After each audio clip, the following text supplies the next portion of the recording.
नमस्कार प्रेक्षक मित्रांनो, ओम नमः शिवाय. स्वागत आहे आपले भूमी क्रिएशन चॅनलवर. चला तर आपण आजच्या कथेला सुरुवात करूया.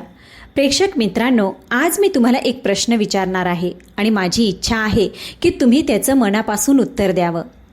जर का तुम्ही 15 वर्ष दर महिन्याच्या एका ठराविक तारखेला तुमच्या कष्टाची संपूर्ण कमाई दुसऱ्याच्या हातावर ठेवत असाल, स्वतःसाठी कधी एक साडी, एक बांगडी, अगदी एक कप चहासुद्धा आपल्या मनाने कधी विकत घेतला नसेल, सकाळच्या 4 वाजेपासून ते रात्रीच्या 11 वाजेपर्यंत एखाद्या मशीनसारखं काम करत राहिला असाल, आपल्या मुलीला ताप असतानाही रजा घेऊ शकत नसाल आणि बदल्यात तुम्हाला मिळतील फक्त टोमणे, अपमान आणि अशा नजरा ज्या तुम्हाला माणूस नव्हे तर फक्त पैसे कमवणारी मशीन समजत असतील, तर सांगा तुम्ही काय कराल?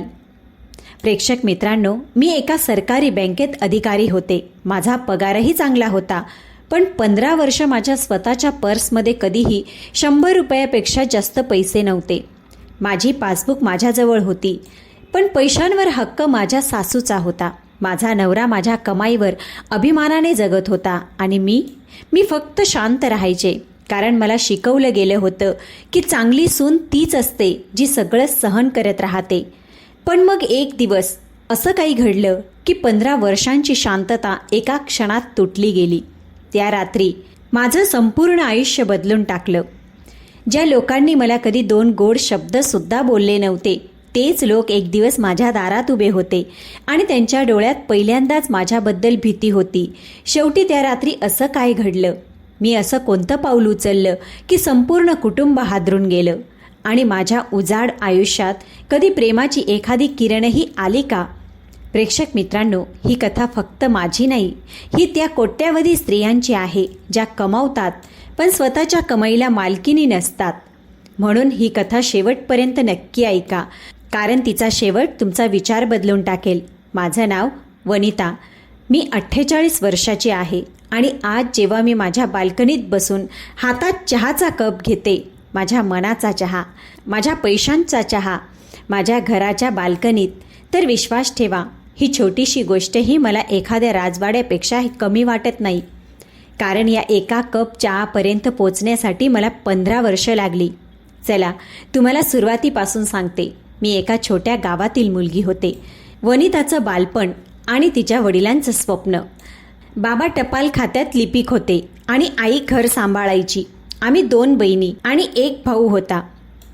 घरात पैसे कमी होते, पण बाबांचा एक हट्ट होता, माझ्या मुली शिकणार, त्यासाठी मला 2 वेळच्या जेवणाऐवजी 1 वेळचं जेवण करावं लागलं तरी चालेल.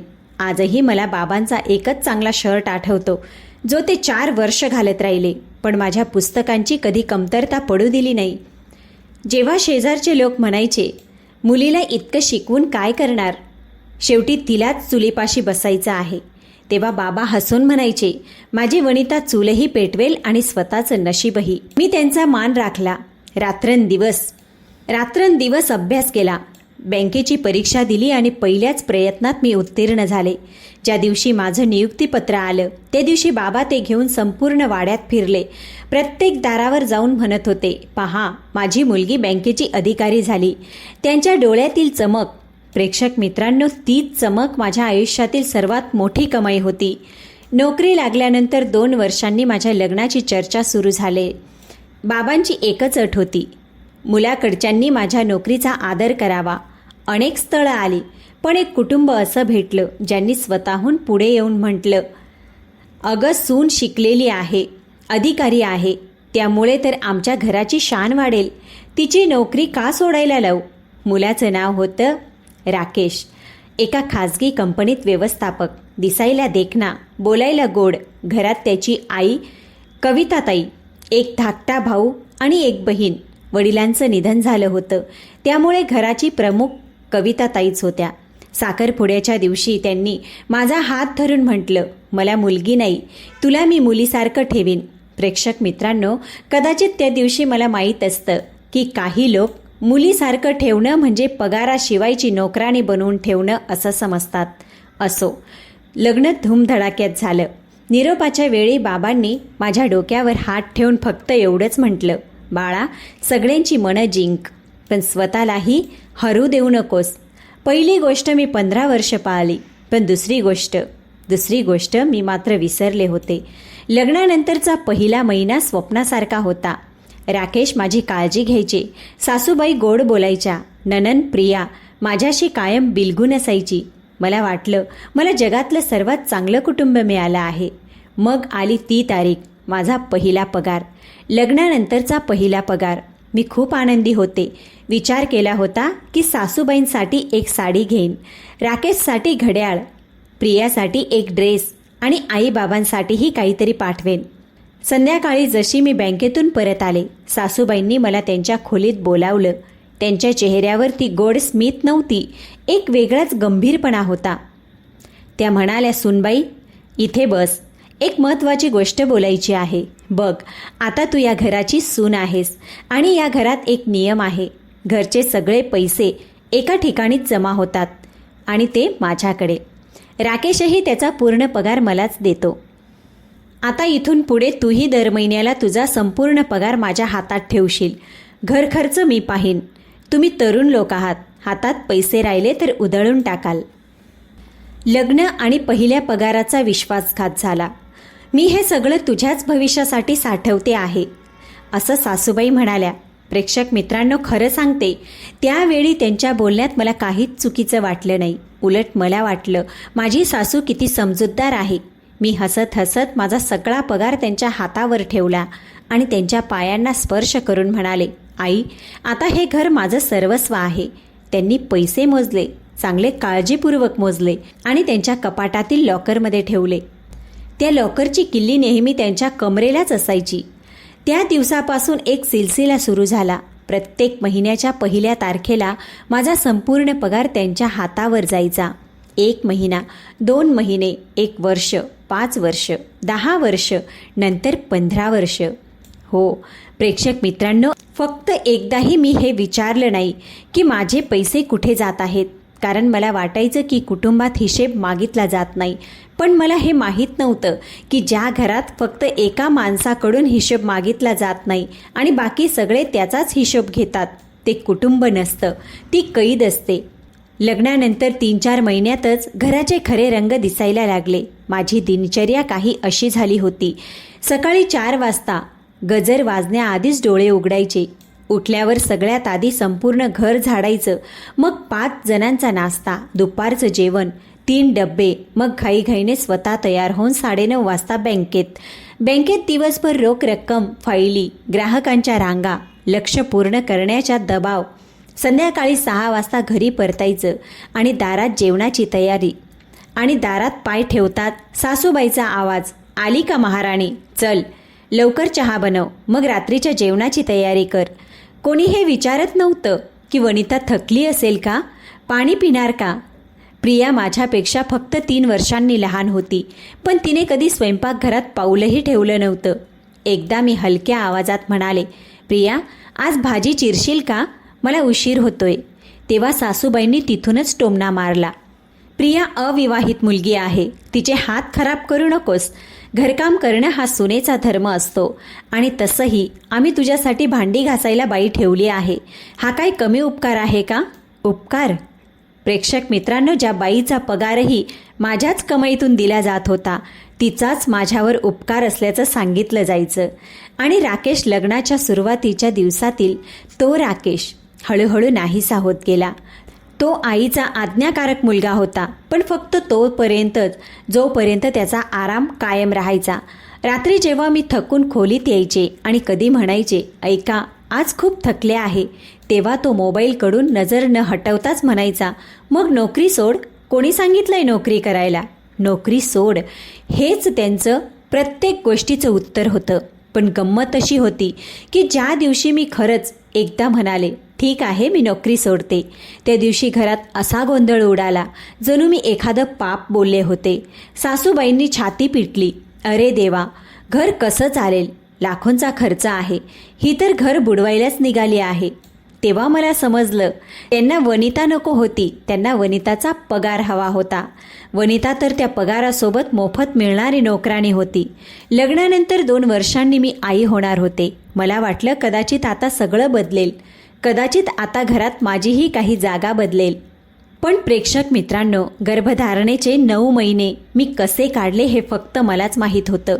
7व्या महिन्यापर्यंत मी सकाळी 4 वाजता उठून तेच सगळं काम करत राहिले.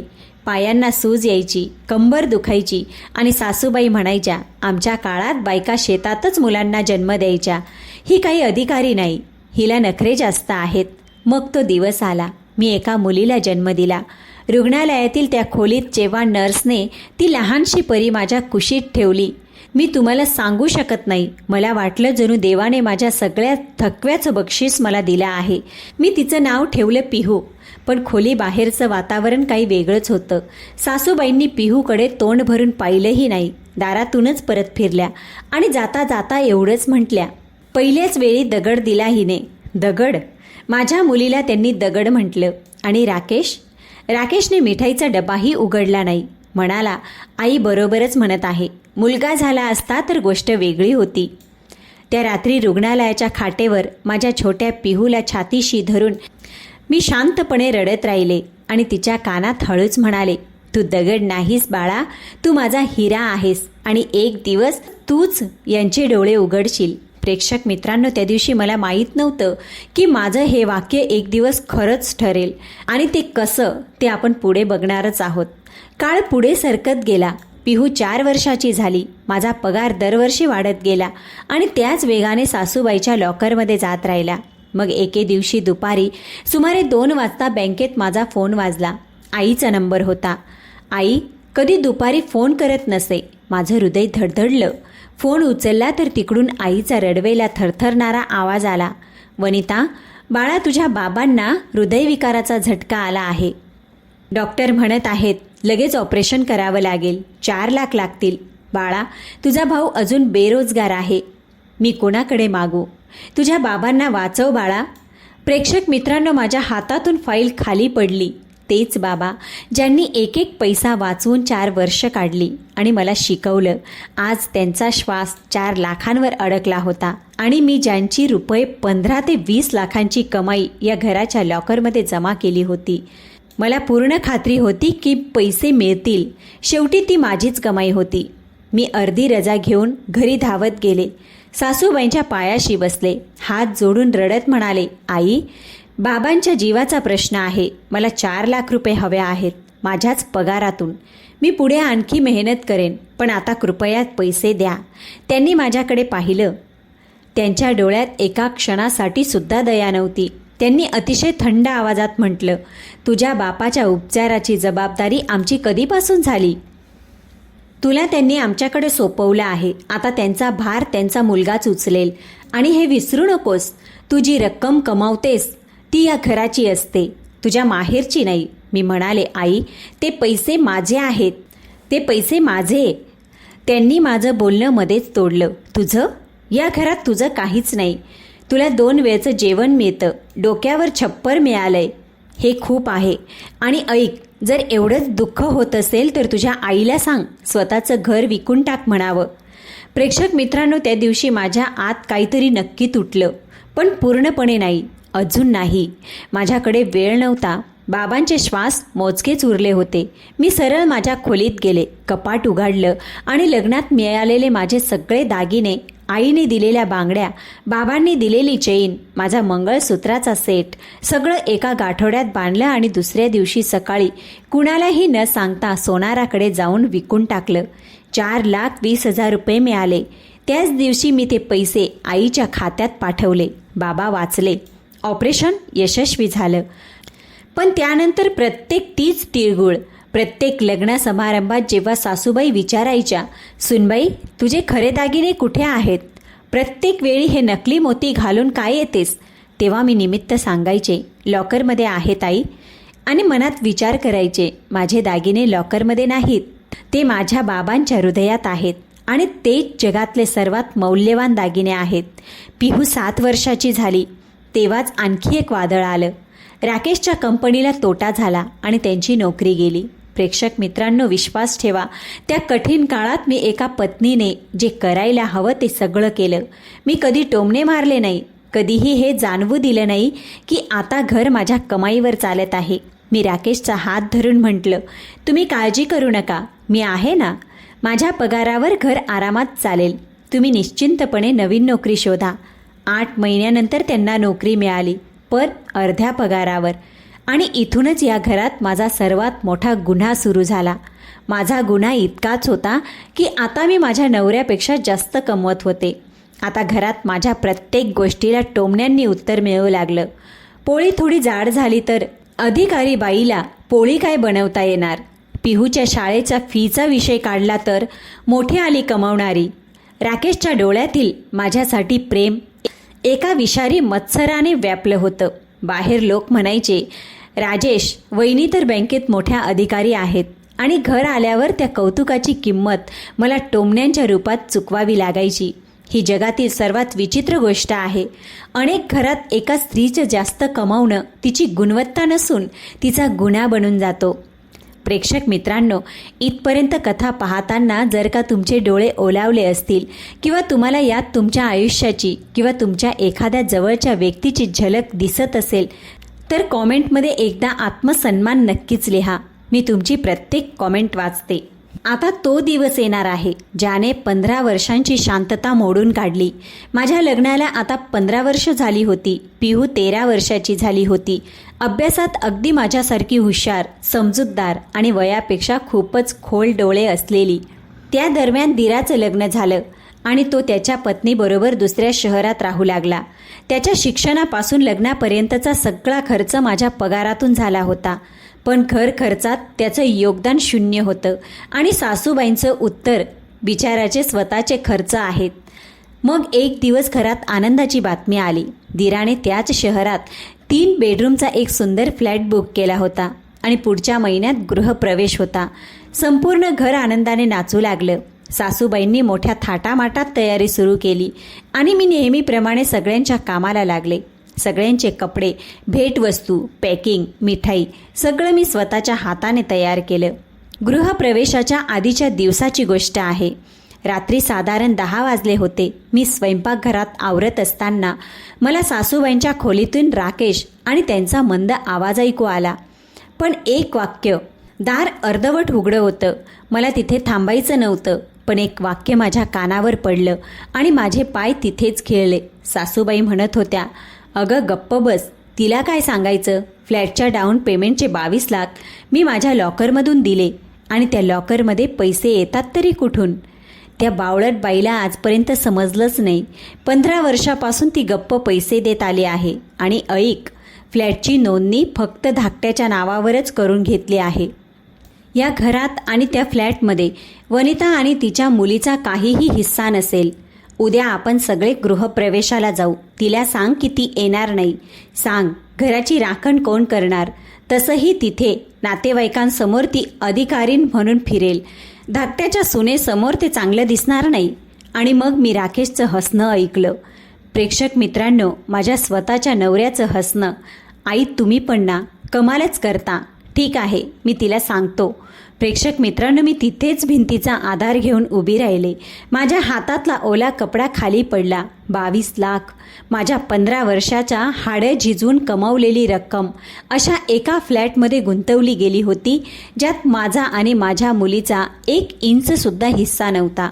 आणि ज्या गृहप्रवेशासाठीच्या मिठाया मी स्वतःच्या हातांनी बनवल्या होत्या, त्या गृहप्रवेशात मला घराची राखण करण्यासाठी घरीच ठेवण्यात येत होतं.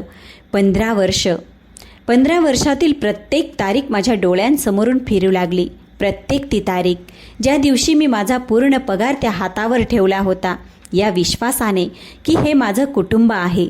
त्या रात्री मी माझ्या खोलीत गेले. पिहू झोपली होती. मी तिच्या जवळ बसले. तिच्या कपाळावरून हात फिरवला आणि अचानक माझ्या डोळ्यांसमोर बाबांचा चेहरा आला आणि त्यांच्या निरोपाच्या वेळी सांगितलेले शब्द. सगळ्यांची मनं जिंक, पण स्वतःला कधी हरवू नकोस. बाबा, मी तर 15 वर्षापूर्वीच स्वतःला हरवून बसले होते. त्या रात्री त्या अर्धवट उघड्या दाराने मला पुन्हा स्वतःला जिंकायला शिकवलं. मी पूर्ण रात्र झोपले नाही, पण रडलेही नाही. पहिल्यांदाच अश्रूंऐवजी माझ्या आत एक थंड, शांत आग पेटली होती. आणि त्याच रात्री अंधारात बसून मी माझ्या पुढच्या संपूर्ण आयुष्याचा आराखडा तयार केला. सकाळ झाली. सगळे गृहप्रवेशासाठी तयार होत होते. राकेशने अतिशय बेजबाबदारपणे म्हटलं, ऐक, तू येत नाहीयेस. घर रिकामं राहील आणि तसंही पिहूच्या शाळेचं नुकसान होईल. 15 वर्षापूर्वीची वनिता रडली असती, विनवण्या केल्या असत्या, विचारलं असतं माझी काय चूक आहे. पण त्या सकाळी वनिता अतिशय शांतपणे हसून म्हणाली, ठीक आहे, तुम्ही सगळे जा, काळजी घेऊन जा. माझ्या या शांततेने राकेश क्षणभर दचकला, पण त्याला वाटलं नेहमीप्रमाणे ही मेंढी गप्पच मान्य झाली आहे. तिघेही, सासूबाई, राकेश आणि प्रिया टॅक्सीत बसून निघून गेले. दार बंद झालं आणि मग त्या बंद दाराच्या या बाजूला एका नव्या स्त्रीचा जन्म झाला. सर्वप्रथम मी पिहूला शाळेत पाठवलं, मग तयार होऊन थेट माझ्या बँकेत गेले. यावेळी ग्राहक म्हणून नाही, तर माझ्या हक्काची मालकीण म्हणून. पहिलं काम मी माझ्या पगाराच्या खात्याशी जोडलेली ती दोन्ही ATM कार्ड ब्लॉक करून घेतली, जी वर्षानुवर्ष सासूबाई आणि राकेशच्या पर्समध्ये राहत होती. दुसरं काम म्हणजे मी नवीन खाते उघडलं, फक्त माझ्या आणि पिहूच्या नावाने, आणि पगार त्याच खात्यात जमा करण्याचा फॉर्म भरला. तिसरं काम मी माझ्या एका जुन्या विश्वासू वकिलांची भेट ठरवली. आणि चौथं काम, सगळ्यात महत्त्वाचं काम, मी माझ्या 15 वर्षाचे ते सगळे पुरावे गोळा करायला सुरुवात केली. माझ्या पगाराच्या स्लिप, बँक स्टेटमेंट, त्या नोंदी, ज्यातून स्पष्ट दिसत होतं की दर महिन्याला माझा पूर्ण पगार काढला जात होता. आणि ते व्यवहारसुद्धा जे थेट दीराच्या बिल्डरच्या खात्यात गेले होते. होय, 22 लाखांचं ते पेमेंट लॉकरमधून नव्हे, तर माझ्याच खात्यातून RTGSद्वारे झालं होतं, ज्या दिवशी माझ्याकडून बँकेच्या काही कामासाठी सही करून घेतली. प्रेक्षक मित्रांनो, ते लोक विसरले होते की ज्या स्त्रीला ते मूर्ख समजत होते, ती स्वतः एक बँक अधिकारी आहे. पैशांची भाषा त्या घरात माझ्यापेक्षा चांगली कुणालाच कळत नव्हती. दुसऱ्या दिवशी माझा फोन वाजला, राकेशचा नंबर. मी तिसऱ्या रिंगला उचलला. तिकडून घाबरलेला आवाज आला, वनिता, कार्ड चालत नाहीये. इथे हॉटेलचं बिल द्यायचं आहे, पुजाऱ्यांना दक्षिणा द्यायची आहे, केटरर उभा आहे, सगळीकडे कार्ड नाकारलं जातंय. तू काही केलं आहेस का? मी अतिशय स्थिर आवाजात उत्तर दिलं, ज्या गृहप्रवेशात माझ्यासाठी जागा नाही, तिथे माझ्या पैशांसाठी जागा कशी असू शकते? राकेश, ज्या घराच्या नोंदणीत माझं नाव नाही, त्या घराचं बिल माझ्या कार्डवर का भरलं जावं? तिकडे काही क्षण शांतता पसरली. मग त्याच्या आवाजात ती जुनी धमकी परत आली, तुला माहीत आहे का तू काय करते आहेस? मला घरी येऊ दे. मी तितक्यातच शांतपणे म्हणाले, नक्की या, मी वाट पाहीन. आणि हो, नोंदणीचे कागदही सोबत आणा, न्यायालयात उपयोगी पडतील. आणि मी फोन ठेवून दिला. प्रेक्षक मित्रांनो, 15 वर्षात पहिल्यांदाच मी फोन ठेवला होता. 2 दिवसांनी ते लोक परत आले. दार उघडताच वादळ आत आलं. सासूबाई ओरडत होत्या, नागिन, सापीन, संपूर्ण खानदानासमोर अब्रू घालवलीस. नातेवाईकांकडून उधार मागावं लागलं. हे सगळं करण्याची हिंमत कशी झाली तुझी? आणि राकेशने काहीही विचार न करता हात उचलला. पण मित्रांनो, यावेळी तो हात माझ्या गालापर्यंत पोचलाच नाही. मी हवेतच त्याचं मनगट पकडलं. 15 वर्ष घर आणि नोकरी दोन्ही सांभाळणाऱ्या हातात किती ताकद असते हे त्याला त्या दिवशी कळलं. मी त्याच्या डोळ्यात डोळे घालून प्रत्येक शब्द ठामपणे उच्चारत होते, खबरदार राकेश, हा हात जर आज पडला तर उद्या तू न्यायालयात उभा दिसशील. घरगुती हिंसेचे कायदेही मला माहीत आहेत आणि तुझ्या खात्यातील प्रत्येक नोंदही. संपूर्ण खोली स्तब्ध झाली. सासूबाईंचं तोंड उघडेच राहिलं. मी त्यांचं मनगट सोडलं आणि टेबलावर एक फाईल ठेवली. हे बघा आई, 15 वर्षाच्या माझ्या पगाराच्या स्लिप्स, एकूण रक्कम 82 लाख. हे आहेत बँक स्टेटमेंट आणि ही आहे ती RTGSची नोंद. 2 लाख थेट बिल्डरच्या खात्यात, माझ्या खात्यातून फसवणूक करून घेतलेल्या सहीच्या आधारावर. तुम्ही म्हणत होतात ना की या घरात माझं काहीच नाही. काही हरकत नाही, आता न्यायालय ठरवेल की कोणाचं काय आहे. सासूबाईंची किंकाळी अचानक कुजबुजीत बदलली. सुनबाई, हे घरचं प्रकरण आहे. घरातच. मी म्हणाले, कोणतं घर आई? ते घर जिथे माझ्या मुलीला जन्मताच दगड म्हटलं गेलं. ते घर ज्याने माझ्या मरणासन्न वडिलांसाठी 4 लाख देण्यास नकार दिला. लॉकरमध्ये माझेच 20 लाख रुपये पडले होते. त्या घराने माझे दागिने विकायला लावले. नाही आई, ते घर नव्हतं, ती 15 वर्ष चाललेली एक फसवणूक होती आणि फसवणुकीचा हिशोब घरात नाही कायद्यात होतो. राकेश गुरगुरला. माझ्या घरातून निघून जा. मी हसले. प्रेक्षक मित्रांनो, खरं हसू हेच तर फरक आहे राकेश, तुझ्यात आणि माझ्यात. तू आजही माझं घर ओरडत आहेस आणि मी आज मुक्त होत आहे. मला बाहेर काढायची गरज नाही. माझं सामान तयार आहे. मी आज जाऊन माझ्या 2 सुटकेसेस उचलल्या, ज्या मी 2 दिवसांपूर्वीच तयार करून ठेवल्या होत्या. पिहूचा हात धरला आणि त्या दारातून बाहेर पडले, ज्या दारातून 15 वर्षापूर्वी नवी नवरी बनून आले होते. यावेळी माझ्या डोळ्यात अश्रू नव्हते आणि मागे वळून पाहण्याचं तर काही कारणच नव्हतं, कारण मागे असं काहीच नव्हतं जे माझं होतं. मी आधीच एक छोटंसं घर भाड्याने पाहून ठेवलेलं होतं. 2 खोल्या, जुना पंखा, साधा बिछाना. पण प्रेक्षक मित्रांनो, त्या घरात पहिल्या रात्रीची झोप लागली तशी झोप त्या आलिशान बंगल्यात 15 वर्षात एकदाही लागली नव्हती. पुढच्या आठवड्यात मी घटस्फोटाचा अर्ज दाखल केला. त्याचबरोबर स्त्रीधन परत मिळवण्याचा आणि त्या 22 लाखांच्या फसवणुकीचा सुद्धा खटला पुन्हा सुरू झाला. धमक्यांचं सत्र सुरू झालं. राकेश म्हणाला, पिहूला तुझ्यापासून हिरावून घेईन. मी म्हणाले, ज्या बापाने मुलीच्या जन्मावेळी मिठाईचा डब्बा उघडला नाही, न्यायालय त्याला मुलगी देणार नाही, शिक्षा देईन. नातेवाईक समजवायला आले. अगं, घरची गोष्ट आहे, बाईने झुकायचं असतं. मी हात जोडून म्हणाले, 15 वर्ष झुकले, कणा झिजून गेला, आता उरलेलं आयुष्य ताट उभी राहून जगणार. खटला चालला, महिने चालला. पण मित्रांनो, सत्याची सर्वात मोठी ताकद ही असते की ते पाठ करून ठेवावं लागत नाही. माझ्याकडे प्रत्येक तारखेचा पुरावा होता, बँक स्टेटमेंट, खोटं बोलत नाही. आणि मग तो दिवस आला. न्यायालयाने निकाल दिला. घटस्फोट मंजूर. पिहूचा ताबा आईकडे. स्त्रीधन आणि फसवणुकीने घेतलेली रक्कम एकूण 28 लाख वनिताला परत द्यावेत. आणि जेव्हा त्यांच्याकडे रोख रक्कम नव्हती तेव्हा तोच फ्लॅट, होय प्रेक्षक मित्रांनो, तोच 3 बेडरूमचा फ्लॅट ज्याच्या नोंदणीतून माझं नाव काढून टाकलं होतं, ते विकून माझी रक्कम फेडण्यात आली. ज्या दिवशी मी न्यायालयातून बाहेर पडले, मी आकाशाकडे पाहिलं आणि हळूच म्हणाले, बाबा, तुमची मुलगी हरवल्यानंतरही जिंकली. प्रेक्षक मित्रांनो, आता तुम्हाला तो भाग सांगते ज्याची मी स्वतः कधी अपेक्षाही केली नव्हती. आमच्या बँकेत एक वरिष्ठ व्यवस्थापक होते, विजय सर. 45 वर्षाचे, शांत, गंभीर, कमी बोलणारे. 5 वर्षापूर्वी एका रस्ते अपघातात त्यांच्या पत्नीचं निधन झालं होतं. तेव्हापासून ते आपल्या कामात आणि आपल्या 10 वर्षाच्या मुलीत रमले होते. अनेक वर्ष आम्ही फक्त सहकारी होतो. पण मित्रांनो, कठीण काळ माणसाची खरी ओळख करून देतो. माझ्या खटल्याच्या दिवसात जेव्हा संपूर्ण कर्मचारी वर्ग पाठीमागे कुजबूज करत राहिला, पहा, नवऱ्याचं घर सोडून आली, तेव्हा विजय सर एकमेव माणूस होते ज्यांनी एके दिवशी माझ्या टेबलावर चहाचा कप ठेवत फक्त एवढंच म्हटलं, वनिता, जगाचं काम बोलणं आहे, तुमचं काम जिंकणं आहे आणि तुम्ही जिंकाल. बस इतकंच. ना सहानुभूतीचं नाटक, ना जवळीक वाढवण्याचा प्रयत्न, फक्त आदर, फक्त विश्वास. हळूहळू पिहू आणि मिष्टीची मैत्री झाली. दोघी एकाच शाळेत होत्या. कधी ती आमच्या घरी अभ्यासाला यायची, कधी पिहू त्यांच्या घरी जायची.